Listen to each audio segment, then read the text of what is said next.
Hi everyone, Kim Sealing-Smith here. I wanted to send you a short video recap of the presentation that you saw the other day. And I do these video recaps every time I present for a couple of different reasons. Number one, I throw a lot of information at you in that 45 minutes to an hour, and I recognize that. I do a lot of workshops and consulting programs that underlie this framework, and I try and throw as much information and as many practical tools that you can use in that 45 minutes to an hour that I possibly can. And I know that it's probably too much. So I do these video recaps so that you can go back at your own leisure and review them for yourself, but also so that you can think about some of these tools and how they relate to your business. Now, if you remember, I'm a stats junkie, so I'm going to start by reviewing the stats. And for those of you in HR who are listening to this, these stats can help present a business case to your line managers, your stakeholders, on why the topic of attracting, engaging, and retaining staff is so very important. So let's start off with the first one, and one of the most shocking, the fact that 73% of the Australian workforce is looking for their next job, according to the latest stats. So think about that. Up to almost three quarters of your workforce might be on Seek at any given point in time, looking for their next opportunity. How do we stop that? Because it is so very expensive. It costs between 50 to 200% of somebody's annual salary to replace them. But you know that that's not the scary part. The scary part is that up to 80% of our workforce is only mildly engaged to actively disengaged. Australia has the third lowest employee engagement rate in the world. And that is costing our businesses up to a third of the annual salary for every disengaged staff member. Everybody that you have that's not actively engaged, up to a third of their salary is lost in productivity issues. And you know that we're in the midst of a 30-year skill shortage. By the year 2020, we will have 85 million global jobs unfilled. And by the year 2025, in Australia, according to the Australian Bureau of Labor Statistics, we're going to have 1.4 million jobs that are unfilled. That is an enormous skill shortage. Demographics are only part of it. Yes, baby boomers are getting older. Yes, there are 80 million baby boomers worldwide that are retiring over the next decade or so, and only 40 million Gen X and Gen Yers ready to take their place. But more than that, we are in the midst of a fundamental paradigm shift, going from industrial age work, where we required our staff to do routine, tactical, and predictable work. We've moved beyond the industrial age. Now we're in what's being called the social age. The social age, where we're requiring our staff to be more innovative, more strategic, more creative, more solutions-oriented. As a matter of fact, our friends at McKinsey say that 70% of new job growth is now coming from their what they call heuristic work. That's a fancy term for innovative, strategic, and creative. 70%. Now that's great news, because most people want to do this more innovative, strategic, and creative work. Why then are so many of our staff disengaged? Where's the disconnect? If we are requiring our staff to do exactly what they want to do, where's the disconnect? Why are so many of them disengaged, so many of them looking for work? I believe it's because the work environments harken back to the industrial age. We're still using industrial age practices to hire and manage staff, and it's not working. Ladies and gentlemen, it is time to light up your workforce, to reignite that professional passion, to help them become more productive and more engaged. Well, how do you do that? That's where the 5 C's come in. Correct hiring, classify and manage appropriately, compensate fairly, and if you remember from the other day, the operative word here is the F word, fairly. Using currencies of choice, those intrinsic motivators, to drive them, to help make them more productive and certainly more fulfilled in their jobs and more engaged. And it is all pulled together through a robust field of communication. So let's go over these again really, really briefly. Correct hiring. Back in the industrial age, we hired for skills. That no longer works. We're in the midst of a skills shortage. The skills that we need aren't out there, either because there aren't enough people on the planet or because what we require has changed. These days, we need to hire for behaviors. Hiring managers need to proactively identify the behaviors that are needed to fit well within the team and to fit well within the job. What behaviors are needed to do the job? The only way to determine whether or not candidates exhibit those behaviors, have actually exhibited instances in their past where they've done those behaviors, is to learn to interview well.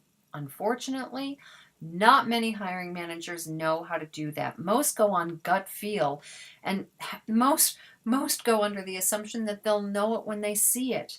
But we have to be much more proactive about it. We have to predetermine what behaviors are needed and then ask the right questions and hold the candidate's feet to the fire to make sure that they give the right answers to determine where they've exhibited those behaviors in the past. Now, back in the industrial age, we used to just put an ad in the paper. If we needed to fill a role, we would advertise, either in the paper or on job boards. Those days are gone. We need a much, much more robust strategy to help us have a talent pipeline, to help us source the people and attract the people that we need. And it all boils down to those passive job seekers, those passive candidates, those people that are so good they don't need to actively look for other work. And then once you hire them, how do you onboard them? You only have one chance to make a first impression. So concentrate on the people, not the process. Most onboarding programs leave people disengaged on the first day. So use the emotional onboarding process. And then once you've got them on board, classify them and manage them appropriately. The days of a command and control organization are long gone. Employees fall into three categories: critical people, comprised of rock stars and sleepers, squeaky wheels, and the fat middle. Help the fat middle become critical people by training, managing, or moving the squeaky wheels and spending 80% of your time there. Once you classify and figure out who you want to work with, obviously you need to compensate fairly. And again, that word is fairly. People need to feel as though they are well paid, regardless of how they are actually paid. Some are very highly paid and don't feel that way.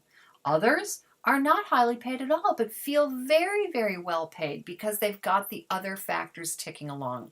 Once they feel as though they're paid fairly, you can use these currencies of choice, these intrinsic motivators, to drive them, to really ignite their professional passion. Dan Pink, the author of Drive, The Surprising Truth About What Motivates Us, mentions 3 of them, but there are more. The only way, though, that you can find out is by talking to them. The days of doing your time for a paycheck are long gone. You really need to get inside their heads and figure out what their currencies of choice are, what their intrinsic motivators are. The only way to do that, like I said, is to communicate with them. The days of one-way communication are over. We need a very robust communication system with our staff. But it's been my experience that managers don't talk to their staff enough. They don't know what to talk about, and they certainly don't know how to develop the conversations. That's why I've created the Mind Reading for Managers system that gives you 5 must-have conversations based on my experience and based on the international research that I've done. These are the 5 things that employees need regular conversations with. And if you remember, I encourage you to sit down with your staff and meet them monthly.